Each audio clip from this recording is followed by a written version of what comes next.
are you changing? The fascinating thing about changing the guard, if you look at Buckingham Palace, you want the new guard to be exactly like the old guard, right?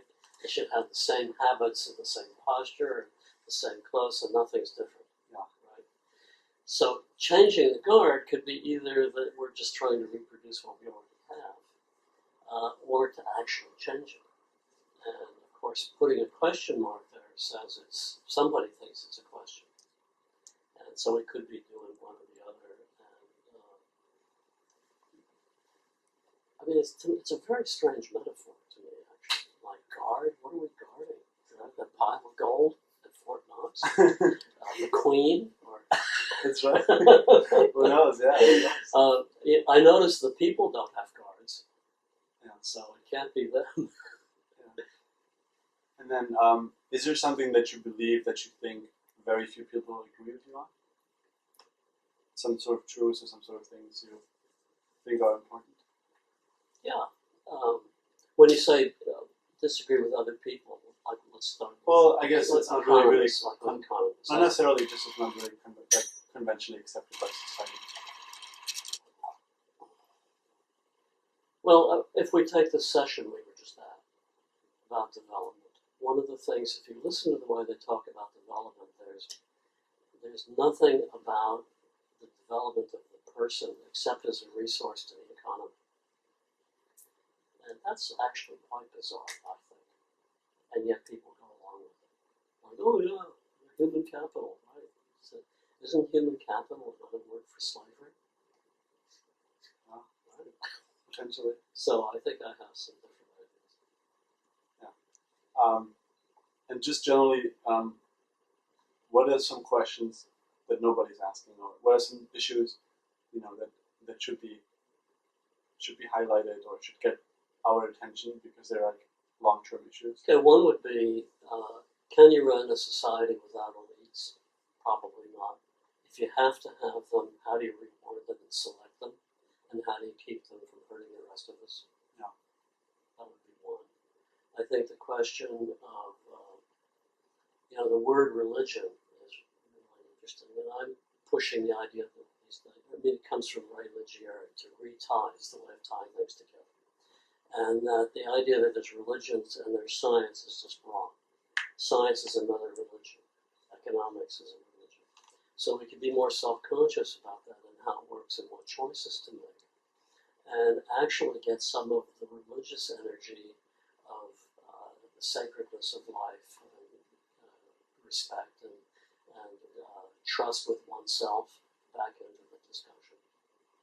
So those are two. I mean, let's go further. We know that the sun will burn out, right? And we'll all die 5 billion years from now. But it already makes us nervous. And science is a funny thing because it's led us to that kind of knowledge. What if instead of doing science, we'd all learned how to write better poetry? But that's what we did. We got up in the morning and we thought about poetry, and we talked to people about poetry, and we wrote some, and we had meals with, and that's all. It would be a different society, but not out of the question. Is that something that inspires you personally? I think poetry? Yeah, absolutely. Are there any other sources that inspire you and that help you to? Besides poetry? Besides poetry. I love ordinary people. I mean, out on the walk the other night, 11 o'clock at night, and there's this young couple. They say, would you take our picture? And they want to put their hands down in these concrete things that have been made by other people, right? And they were so sincere. They just really wanted that picture. It was just, and we talked for a little while. I love things like that. Do you think understanding ordinary people is a way to understanding the world? I didn't say understand. So just be with them. Listen and take it in. And I don't think that's not enough to understand them, but it's enough to be in the choreography together. You can do a dance.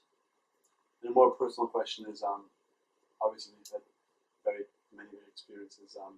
What are some stories or anecdotes that you could share that bear some lessons maybe for young scholars?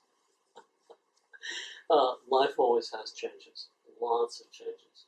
You think you know what's going to happen, things are really different. And I think that's important. And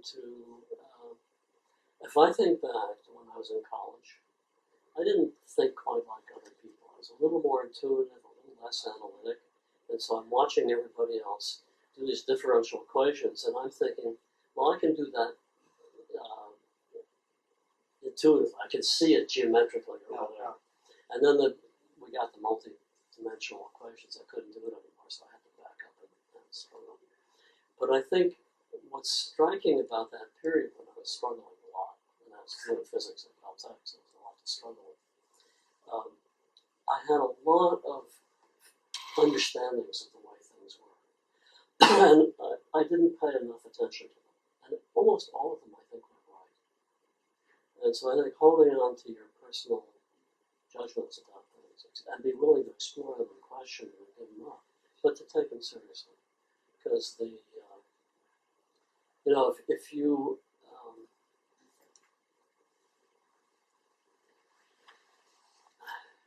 if you ask people their first impressions of things, they're usually very good.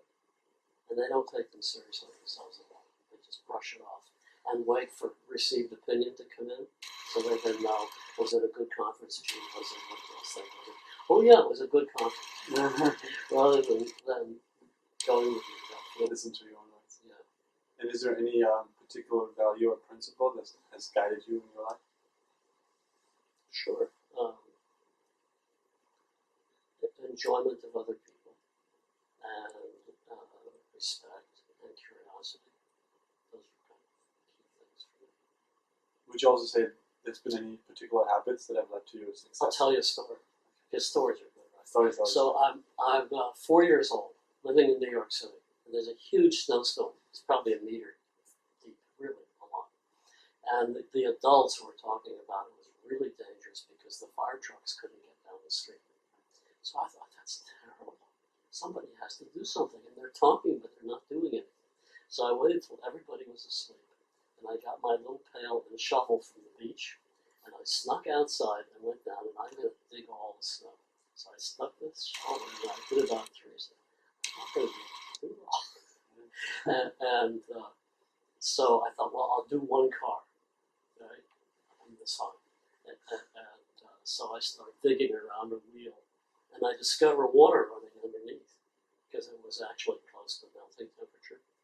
And I got fascinated by that, so I decided, well, I'd dig a little thing and let the water run. That would be my contribution. So it was moving from that big level to doing some little thing. Stories always good. And do you think, what was the best advice that you've been given? I'd have to think about that a long time. Probably at one point I went through, it's what I said at the beginning of this thing. I was living on an interesting place and some bad things had happened to me. And there was a guy there who was in his 70s and I said, and he said, don't worry, things will happen you never imagined. And they have. And they have. Yeah. So I think that's true. Things change. And to be vulnerable. A lot of people don't like being vulnerable. But I think vulnerability is the only way you can know the world. And cultivating vulnerability, sensitivity, sensibility is really good. Yeah. Okay. All right. Thank you so much.